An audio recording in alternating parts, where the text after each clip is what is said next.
제 주변에 돈 잘 버는 친구들이 좀 있거든요. 순수익으로 월 1,000 언저리 하는 친구들도 있고 그보다 더 많이 버는 친구들도 있고.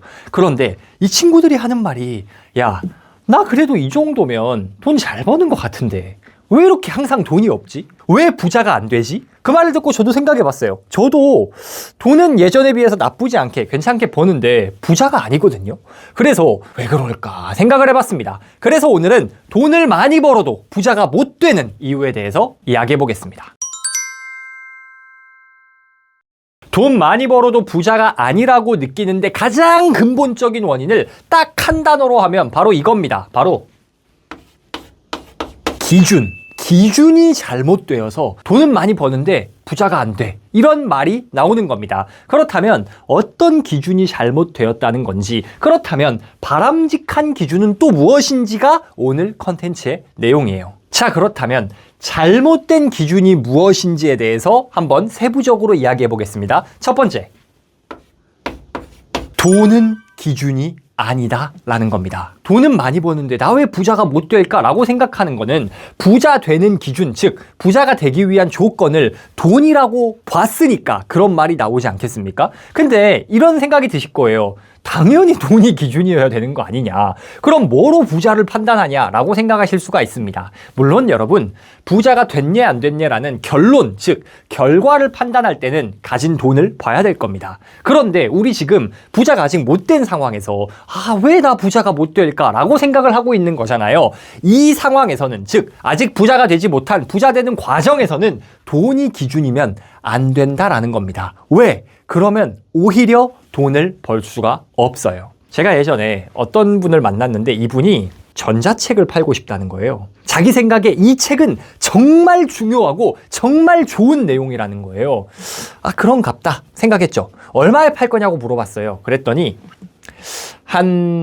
요새 전자책 비싸게 많이 파니까 정가는 19만 9천 원으로 하고 오픈 이벤트로 9만 9천 원에 팔 거라는 거예요. 그래, 뭐 내용이 좋으면 그럴 수 있지. 근데 그 가격이 책정된 근거가 뭐냐라고 했더니 본인이 이거 쓰는데 들인 어떤 시간과 노력이 너무 크대. 그래서 그 정도는 받아야겠대요. 그래서 그 정도는 받아야 한 달에 한 100개 팔린다 쳤을 때 월 1,000만 원은 벌 수 있지 않겠냐라는 거죠. 근데 들으면서 어떠세요? 뭔가 나사가 하나 빠져 있지 않습니까? 그러니까 어떤 면에서 빠졌냐? 그래, 알겠어. 월 1,000 버는 거 좋지. 근데 네가 월 1,000을 벌고 싶은 게 이 가격에 이유가 될 수 있니? 이런 생각이 들지 않습니까? 여러분, 우리가 얼마를 벌고 싶다, 내가 어떤 꿈을 꾼다라는, 즉 내 목표는요, 고객이 나에게 돈을 낼 이유가 될 수가 없습니다. 그런데 방금 제가 이야기해드린 이 전자책 가격 책정하신, 좀 잘못하신 이분과 같은 사례가 누가 그러냐, 바보도 아니고 생각하실 텐데 이런 사례 생각보다 진짜 많습니다. 제가 동네에서 커피를 먹고 싶어서 이렇게 카페 가는 길에 보면요, 팔이 날리는 카페들이 몇 개 있어요. 손님이 아예 없어. 언제 가도 없어. 진짜 피크 타임 때 몇 분 빼고는 없어. 근데 보면은 그럴만해요. 왜냐? 바로 옆에 메가커피가 있거든요. 그러면 메가커피는 일단 가성비로 따지면 압도적이잖아요. 그러면 메가커피를 얘가 이기려면, 메가커피 옆에서 생존하려면 인테리어가 이쁘다거나 아니면 원두를 확실히 좋은 걸 쓴다거나 뭐 이런 차이점이 있어야 될 거잖아요.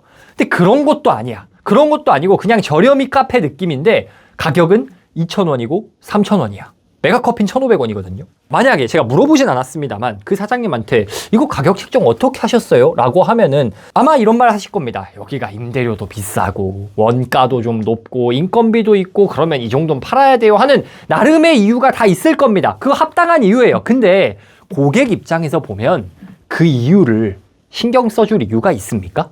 없어요. 고객은 그냥 경쟁하는 다른 업체 고르면 되는 거 아니겠습니까? 이 이야기가 왜 나오는 거냐? 일단 우리가 부자가 되기 위한 출발선상에 있을 때 혹은 그 과정 중에 있을 때는요, 돈을 기준으로 생각하면 안 돼요. 왜? 돈을 기준으로 생각하게 되면 비용을 계산하게 되고 수익을 극대화시키는데 매몰될 수가 있습니다. 그런 위험이 있어요. 그런데 돈에만 매몰되게 되면 중요한 걸 놓치게 됩니다. 그 중요한 게 뭐냐? 바로 가치예요. 가치. 여러분, 우리가 어떤 비즈니스를 하든지 간에 뭔가 내가 사업을 해서 고객을 받는다라고 하면요, 결국 고객에게 가치를 창출해 줘야 돈을 벌 수 있습니다. 가치를 제공해 주지 못하면은 아무리 내가 삐까뻔쩍하게 포장해도 돈이 될 수가 없어요. 즉 돈이라는 건 결과이고 돈을 만들기 위해선 뭐가 먼저 선행되어야 된다? 가치가 먼저 선행되어야 한다는 겁니다. 사람들은 자선가들이 아니잖아요. 그럼 사람들은 어디에 지갑을 여냐? 자신의 문제 해결에 도움이 될 때 지갑을 엽니다. 그런데 그냥 돈만 계산해서 비용을 최소화하고 원가 절감하고 나만 내 수익만 극대화하려는 비즈니스에는 사람들이 지갑을 열지 않아요. 원페이지 마케팅 플랜이란 책에서 이런 말이 나옵니다. 나쁜 마케팅은 지나치게 제품 중심적이고 자기 중심적이다. 반면 좋은 마케팅, 특히 직접 반응 마케팅은 항상 고객 또는 고객의 문제 해결에 초점을 맞춘다. 책 내용이 방금 마케팅에 맞춰진 내용이었지만 이게 돈 버는 법 전체에도 적용이 됩니다. 뭐죠? 판매하는 사람이 자기중심적이면 안 되고 다른 사람, 내 고객의 문제 해결에 집중해야 한다는 거예요. 즉, 돈은 따라오는 결과물일 뿐이고 우리가 그 돈을 만들어내기 위해서는 가치에 집중해야 되는데 돈 하다 보면 그 가치를 잊어버리게 될 가능성이 높다라는 겁니다. 세상 모든 돈은요, 다른 사람들에게서 나옵니다. 돈은 올바른 가치를 제공했을 때 따라오는 결과예요. 그런데 빠르게 부자가 되고 싶은 사람들은요, 돈에만 집중하다가 가치를 훼손시키는 경우가 발생합니다. 원가를 지나치게 낮추려고 한다든지 고객이 받아들일 이유가 없는 가격을 제시한다든지 이런 실수를 막으려면 돈이 아니라 가치의 출발점을 둬야 한다는 겁니다. 아까 제가 말씀드렸다시피 저를 포함해서 저와 제 친구들이 나름 돈은 괜찮게 버는 것 같은데 왜 부자가 못 될까라고 했잖아요. 그런데 모두가 시행착오를 겪고 있었기 때문에 그래요. 어떤 시행착오냐? 저도 뭔가를 판매할 때 고객 입장에서 고객에게 내가 어떤 가치를 제공하고 있느냐, 그리고 제공하는 가치와 더불어서 그 가치를 고객이 알게 해주고 있느냐, 즉 고객이 가치를 느껴서 자발적으로 지갑을 열게 하려는 노력, 그 노력 자체가 좀 약했던 것 같아요. 그렇다 보니 어쨌든 열심히 사니까 판매가 일어나긴 해. 그러니까 수익 자체는 적진 않아. 그렇지만 그게 드라마틱하게 폭발하지 못했던 것 같아요. 저도 그렇고 친구들도 그렇고. 어쨌든 핵심은 무엇이냐? 돈이 우리의 출발점이어서는 안 된다. 무엇이 출발점이어야 한다? 가치가 출발점이어야 한다는 겁니다. 잘못된 기준의 두 번째 예시, 바로 버는 것이 기준이 아니다라는 겁니다. 일단 우리가 뭐 가치를 제공해서 돈을 많이 번다, 즉 소득 자체가 늘어났다라고 가정해 보겠습니다. 그런데 그 상황에서 왜 부자가 못 되지? 라는 말을 사람들이 많이 해요. 나 분명 많이 버는데 왜 남는 게 없냐? 근데 여러분, 이게 어떻게 보면 많이 버는데 부자가 못 된다, 이게 전혀 이상한 말이 아닌 게요, 버는 것, 내가 얼마 버는지는 부자의 기준이 아니에요. 부자는 어떤 사람들입니까? 많이 버는 사람이에요? 아니에요. 많이 가진 사람입니다. 월에 얼마 버냐, 즉 현금 흐름, 소득이 부자의 기준이 아니라고요. 아주 쉬운 예시를 하나 들어보겠습니다. 월에 300 버는 사람이 200을 써요. 그리고 100만 원을 저축합니다. 이거나 1000만 원 버는 사람이 900을 써버리고 100만 원 저축하나, 그게 그거지 않습니까? 즉 많이 벌어도 많이 쓰면 의미가 없는 거예요. 남겨야 되는 겁니다. 그런데 방금 제가 든 예시에 함정이 있습니다. 방금 제가 뭐라고 말씀을 드렸냐면 300 빼기 200이나 1000 빼기 900이나 똑같은 거 아니냐라고 말씀을 드렸잖아요. 근데 사실 똑같지 않아요. 왜냐하면 세금이 달라요. 1000만 원을 근로소득으로 벌잖아요. 그러면 연봉이 1억 2천, 이거 어떤 다른 공제 없이 그냥 기본 세액만 따져보면요, 세금만 2,600 나옵니다. 물론 2,600 다 내진 않아요. 많이 쓰니까 또 세금이 많이 깎이기도 합니다. 어쨌든 기본적으로 뭐냐면요, 300 벌고 200 쓰는 사람보다 1000 벌고 900 쓰는 사람이 세금이 더 많이 나올 공산이 크단 말이에요. 근로소득이라는 전제 하에선. 즉 무슨 말이야? 버는 것이 늘어나면 세금도 많아지니까 100만 원 혹은 그 이상 200, 300 남기려면은 더 힘들어진다는 겁니다. 그러니까 결국 많이 버는 게 핵심이 아니라는 거예요. 여기까지 중간 정리하면 버는 것은 부자의 기준이 아니다라는 말씀을 드렸고요. 가진 것, 얼마나 가졌냐가 기준이라는 겁니다. 그렇다면 이 가진 것, 결과값을 늘리려면 어떻게 해야 할 것이냐? 첫 번째 방법은 수입 이하로 생활하는 것입니다. 북토크에서 한 20번은 넘게 인용한 것 같은 문구가 있는데요. 이웃집 백만장자, 변하지 않는 부의 법칙이란 책에선 이렇게 말합니다. 정치 지형의 변화나 경제 환경, 유행과 상관없이 성립하는 부자 방정식은 한마디로 말해 자신의 수입 이하로 생활하는 것이다. 아까 이야기했듯이 아무리 벌어도요, 많이 써버리면 의미가 없습니다. 근데 이게 참 힘들어요. 왜 그러냐면 인간이 어떤 생각을 하게 되냐, 그래도 내가 이 정도 버는데 이 정도는 써도 되겠지 생각을 하는데 그게 아니라고요. 뭐라고 말합니까? 수입 이하 생활. 내 수입이 이 정도라면 기대되는 생활보다 더 없이 살아야 된다고요. 눈높이를 낮춰야 한다는 겁니다. 그래서 우리는 내가 얼마 버냐가 아니고요. 내가 얼마 가졌냐, 가진 것의 기준을 둬야 합니다. 제가 재밌게 봤던 소설이자 지금은 웹툰이 됐는데 서울 자가의 대기업 다니는 김 부장 이야기, 송희구 작가님의 작품이 있습니다. 여기에 정대리라는 캐릭터가 나와요. 근데 이 정대리는 대기업 직원이거든요. 그러다 보니까 펑펑 씁니다. 벤츠도 끌고 다니고 뭐 맨날 명품 사고 막 하면서 화려하게 살아요. 왜?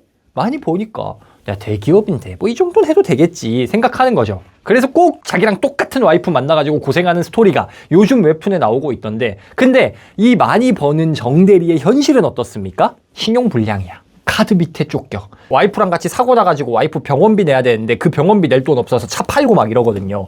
그러니까 많이 버는 게 문제가 아니라고요. 가진 것이 중요하다는 겁니다. 버는 것이 아니고 가진 것이 부자의 기준입니다. 그러니 우리는 내가 많이 번다에 좋아할 게 아니고 수입 이하로 생활하면서 가진 것을 늘려야 합니다. 가진 것을 늘리는 두 번째 방법은요, 바로 실현소득을 최소화하는 것입니다.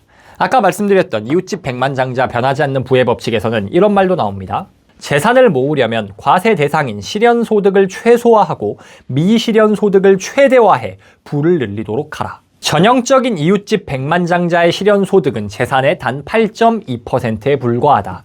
하지만 워런 버핏은 순재산 대비 소득을 최소화하는데 월등한 실력을 보인다.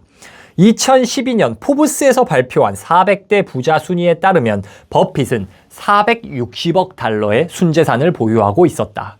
CNN 머니는 2010년 그의 과세소득이 3,981만 4,784달러였다고 보도했다. 이는 그의 순재산의 0.087%에 불과하다. 여기서 실현소득이란 개념이 나오고 미실현소득이란 개념이 나오죠. 실현소득이 뭐냐면 월급처럼 통장에 꽂히는 소득입니다. 그런데 이렇게 어떤 소득이 통장에 꽂히면 그 즉시 그 소득은 과세 대상이 됩니다. 세금이 매겨져요. 그런데 만약 내가 개인으로 그 소득을 수령한다 라고 하면은 종합소득세율이 우리나라 기준 최대 45%가 나옵니다. 절반을 가져가요.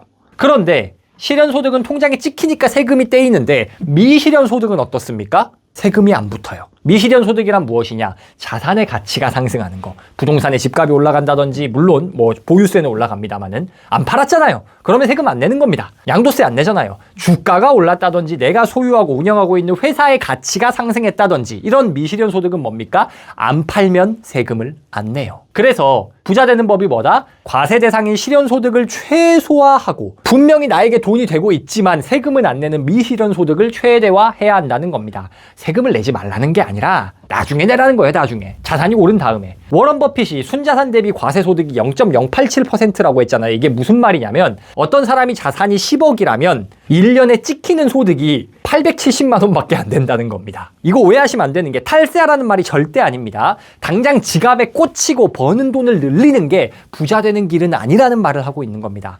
먹고 사는데 문제없을 정도로만 실현소득을 만들고 나머지는 미실현소득에 투자되어야 한다는 거예요. 야, 그거 어떻게 하는데? 미실현소득 뭐 그거 워런 버핏 같은 사람들의 이야기 아니야? 아니에요. 저희의 이야기이기도 합니다. 아주 기본적으로요. 연금저축펀드 뭐 이런 것만 해도요. 과세 이연이 됩니다. 연금 내가 수령할 시기까지 세금을 다 미룰 수가 있어요. 미실현소득으로 쌓아둘 수 있는 겁니다. 주식이나 부동산 이런 것도 팔기 전까지는 양도세 안 내죠. 이렇게 당장 통장에 꽂히는 실현소득 말고 미실현소득을 쌓아야 된다는 겁니다. 이게 바로 버는 것이 아니라 가진 것에 집중해서 부자가 되는 방법입니다. 잘못된 기준의 세 번째 예시는요. 남이 기준이면 안 된다라는 겁니다.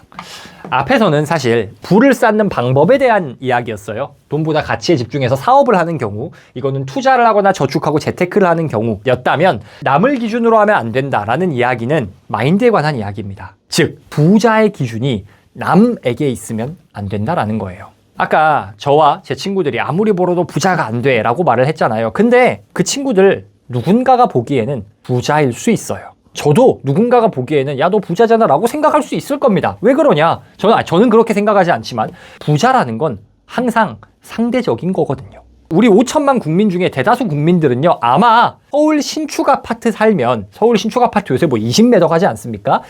여기 살면 부자라고 할 거예요. 근데 그 아파트 사시는 분들은 대다수 뭐라고 말하냐? 나 이 집 한 채 빼면 아무것도 없어. 이것도 은행 거야. 뭐가 부자야? 라고 말할 겁니다. 우리나라에선 부자는 자기가 중산층이라고 생각하고 중산층은 자신이 빈곤층이라고 생각한다고 하잖아요. 이게 다 뭐냐면은 모두가 위만 보고 있는 거예요. 부자의 기준이 뭐 자산 10억이면 부자다 이렇게 딱 법으로 정해진 게 없잖아요. 사람들이 부자를 판단하는 기준이 뭡니까? 나보다 돈 많으면 부자지. 이게 부자의 기준이에요. 그리고 이렇게 남과 비교해서 부자를 판단할 때는 항상 부자가 되기 어려운 법입니다. 불변의 법칙이란 책에서는 이렇게 말합니다. 그저 행복해지고 싶다면 그 목표는 쉽게 이룰 수 있다. 하지만 우리는 남들보다 더 행복해지길 원한다. 이는 언제나 어렵다. 왜냐하면 우리는 남들이 실제보다 더 행복하다고 믿기 때문이다. 어느 정도 돈도 좀 있고 인생 잘 풀리는 것 같은 사람에게 야, 너 행복해? 너 부자야? 라고 물어보면요 99% 아니라고 할 겁니다. 왜? 그 사람은 자기보다 더 행복해 보이는 사람, 더 돈 많은 사람만 보고 있으니까. 이런 기준에서 보면요 한 최소 100억은 넘어야, 자산이 100억은 넘어야지 그래 뭐 나 정도면 부자지 라고 생각할 것 같아요. 물론 그 100억이 있는 사람도 아니라고 생각할 수도 있어요. 1000억이 있어야 부자지, 조 단위가 부자지, 대기업이어야 부자지, 난 아무것도 아니야 이렇게 생각할 수가 있다는 거죠. 결국 남이 기준이어선 끝이 없는 싸움을 해야 한다는 겁니다. 우리는 부자의 기준을 남에게 둬선 안 돼요. 그렇다면 그 기준을 어디에 둬야 되냐? 먼저 첫 번째는요, 고통 없음에 둬야 합니다. 마흔에 읽는 쇼펜하우어란 책에서 쇼펜하우어는 이렇게 말합니다. 인생은 고통과 권태 사이를 오가는 시계추다 라고 말을 해요. 이게 무슨 말일까? 고통은 뭐죠? 경제적인, 우린 돈에 대한 이야기를 하고 있으니까 경제적인 부분에서 고통은 돈이 없어서 생계를 걱정해야 되고 당장 이번 달 월세를 걱정해야 되고 뭐 이런 고통이겠죠. 근데 그 고통을 극복하면 점점 뭐가 온다? 권태가 온다고요. 더 많은 걸 추구해봤자 결국 지루해지고 권태로워지기밖에 안 한다는 겁니다. 그래서 쇼펜하우어가 말하는 좋은 행복이란 무엇이냐, 좋은 삶을 위한 태도는 무엇이냐, 행복을 추구하고 완벽한 상태를 추구하는 것이 아니라 고통이 없는 정도 상태를 추구해라. 왜? 고통이 아예 없고 행복한 파라다이스를 꿈꾸면 결국 권태로 가게 되니까 그건 아니고 그냥 고통만 면하는 정도. 밥 굶고 생계 염려하는 일은 없이 그 정도는 하자라는 식으로 우리의 기준 자체를 고통을 제거하고 줄이자에 둬야지 완벽한 파라다이스 이상을 꿈꿔서는 안 된다라는 겁니다. 그래서 우리가 열심히 노력하고 열심히 사는 것이 고통을 줄이자라는 관점으로 접근을 해야 한다는 거고요. 두 번째는요, 개선의 기준을 둬야 합니다. 비교 대상을 남이랑 하면 이길 수 없는 싸움을 해야 한다고 말씀드렸잖아요. 그러면 바람직한 건 무엇이냐? 바로 개선을 도모하는 것. 개선이란 무엇입니까? 어제의 나보다 조금 더 나아지면 되는 겁니다. 비교 기준을 어제의 나보다, 돈으로 따지면 어제 나보다 오늘 내가 좀 더 부자 됐냐, 어제 나보다 오늘 내가 조금 더 통장에 돈이 쌓였냐, 어제보다 조금 더 신체적 여유가 생겼느냐, 이렇게 개선에 초점을 둬야 한다는 겁니다. 이게 바로 남을 비교 기준으로 삼아서 끝없는 부자 레이스를 달리는 것이 아니라 스스로 자족하고 만족할 수 있는 부자로 향하는 기준입니다.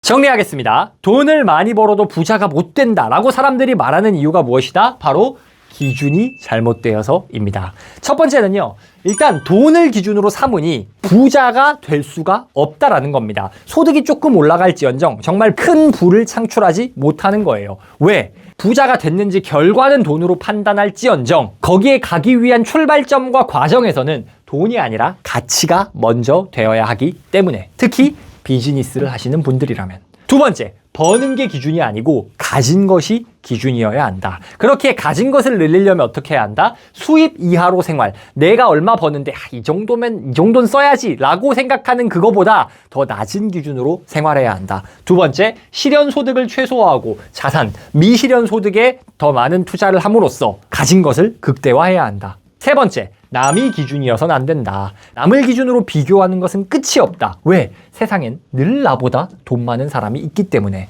그렇게 우리는 남을 기준으로 두어서는 안 되고 기준을 바꿔야 한다. 기준을 어떻게 둬야 한다? 엄청난 부를 추구한다기보단 고통이 없는 상태를 추구하자. 그리고 과거의 나보다, 어제의 나보다 조금 더 나아지는 개선을 추구하자라는 겁니다. 사실 제가 오늘 이야기해드린 이런 것들이 되지 않으면, 일단 가치를 중심으로 두지 않으면 사업이 잘 될 가능성이 없을 거고요.